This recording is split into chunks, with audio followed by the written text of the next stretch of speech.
네, 오늘 이 시간은 제가 기다리고 기다리던 토지 노하우를 전수받는 시간이에요. 토지 개발을 통해서 토지의 가치를 높이는 삼승 법칙을 제가 듣기 위해 왔는데 그 부분에 대해서 간략하게 소개 부탁드릴게요. 토지 이제 3단계 법칙 또는 삼승 법칙 좀 나름대로 그냥 표현한 것 뿐이고요. 네. 예, 단계가 갈수록 그 수익률이 극대화된다는 표현이고요. 그래서 하나 이제 제가 뭐 했던 거 예시를 갖고 왔는데, 좋아요. 예, 한번 제가 보여드리겠습니다. 1000평짜리 이제 농지 원용지 땅을 그 평당 1000평이니까 6억이죠. 네. 6억에 사가지고 단순히 1년 있다 팔게 되면은 한 70 정도에 팔린다고 치면 네. 한 1억 정도의 수익이 나겠죠. 1000평이니까 10만 원, 그렇죠. 평당 10만 원이니까.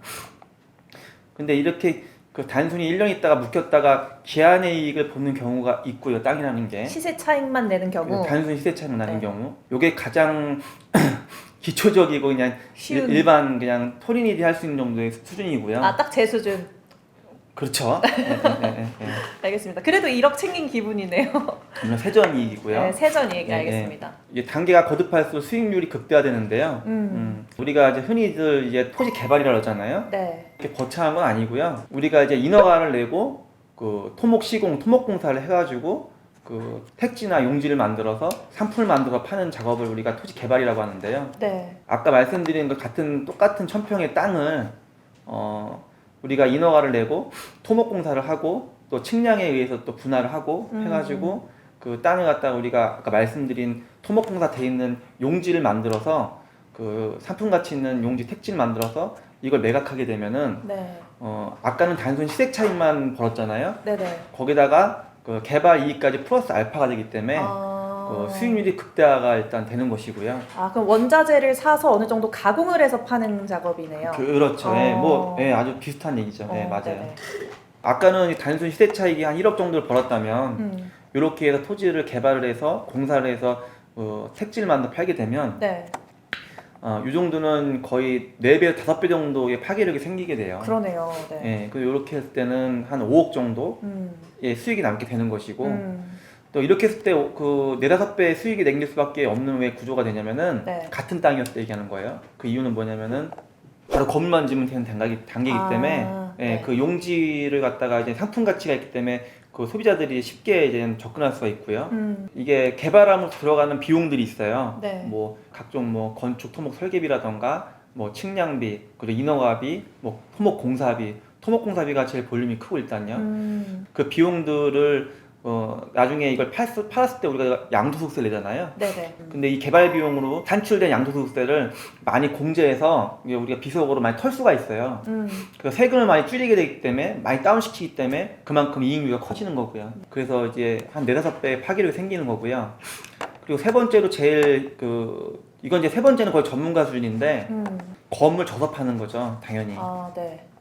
그러면 그 동네 그 땅에 입지에 맞는 그 컨셉에 맞는 건물을 잘 지셔서 팔게 되면은 그리고 그 시향성이 맞는 건물을 져서 팔게 되면은 아까 말씀드린 그런 개발 비용 공제는 기본이고요. 또 건축에 들어가는 개발비에 대한 비용도 전체를 공제를 받을 수가 있어요, 세금에서. 그래서 각종 들어간 개발 비용과 건축 시공 비용, 각종 들어간 그 개발 비용 등등으로 그 양도소득세를 많이 더 다운시켜서 세금은 더 다운시키는 효과가 나면서 그리고 건물 져서 팔게 되면은 소비자들이 더 접근이 더 수월해지게 돼요. 그쵸. 근데 이제 몸만 입주하면 되니까. 네. 그래서 소비자들이 건물 져 있는 거는 더 사기가 더 쉽고요. 그래서 더 팔리는 가격도 더 비쌀 수밖에 없는 것이고요. 박효근의 땅땅교실. 어떤 땅이 매력적인지가 저는 사실 궁금한데 그 매력적인 땅을 설명하기보다 네. 피해야 할 땅을 설명하는 게 더 단순할 것 같거든요. 더 간단하고. 그러면 오늘 토린이를 위해서 어떤 땅을 피해야 하는지에 대해서 좀 이야기를 나눠보고 싶어요. 어떤 땅을 피해야 된다, 안 피해야 된다 그런 뭐 100%의 공식은 없고요. 네. 보편적인 내용으로 제가 대표적인 예를 3개 정도를 오늘 말씀을 3개. 드릴게요. 첫 번째는 어떤 걸 피해야 될까요? 이제 흔히 이제 건물을 지려면은 도로가 기본적으로 있어야 되는데 네. 여기서 말하는 도로라고 하는 거는 이제 건축법에서 인정한 도로를 얘기하는 거예요. 아, 건축법에서는 모든 도로를 인정하진 않아요. 그건 아니죠. 절대 아니죠. 도로라는 게 네. 일단은 건물을 짓기 위해서는 도로와 배수로라는 게 있어야 되는데 네. 그게 기반시설이라고 하는데 건축법에서 인정한 도로는 그 이제 문구상에 이렇게 써 있어요. 규정상에는 폭 4m 이상의 도로를 인정하고요. 네. 그리고 이제 법정도로라고 하는 법정도로는 국도나 지방도 등등을 얘기하는 거고 그런 도로들이 건축법에서 인정한 도로들이고요. 건축법에서 인정하지 않은 도로를 갖다가 잘못 착시 효과로 또 현황도로로서 잘못 판단해가지고 그 땅이 붙었다고 해서 그 땅을 샀다가는 나중에 건물을 못 짓는 오. 그리고 아무것도 인허가를 못 내는 그런 형국이 될 수가 있죠. 그럼 인정되지 않는 도로 근처에 있는 땅을 사면 건물을 아예 못 짓고 그냥 돈만 낸 꼴이 되는 건가요? 누누이 이제 저희 클라이언트들한테 제가 좀 잔소리 하는데요. 본인이 어느 정도의 스터딩이 돼 있지 않으면 절대 베팅하지 말아라. 솔직히 뭐 문 밖에 나가면은 믿을 사람 몇 명이나 되겠어요. 네. 사람을 믿고 투자하는 게 아니고 본인이 공부된 지식을 믿고 투자하는 거기 때문에 스터딩이 안 되는 상태에서는 투자하면 안 돼요. 도로도 아까 말씀드린 다시 이제 본론으로 얘기하면은 본인이 건축법이라든가 도로법을 어느 정도 알고 저 도로가 진성도로다 가성도로다라는 걸 알아야지 법에서 인정하지 않은 그런 도로로 그 잘못 판단해서 네. 그 땅을 샀다가는 큰 코 다치죠. 그런데 도로가 일단 있는 건물이 매력적인 건 맞잖아요. 그러면 어떻게든 도로가 붙어있는 땅을 사서 이 도로를 건축법상 좀 네. 인정을 받는 경로는 없나요? 도로 중에 사도라는 게 있어요. 사도요. 사도. 네, 사도는 뭐냐면은 우리가 눈으로 볼 때는 분명히 현황도로고 포장되어 있는 도로고 차가 댕기는 도로인데 그 도로에 대한 번지수를 등급을 띄었을 때 국공유지가 아니고 뭐 홍길동, 김철수,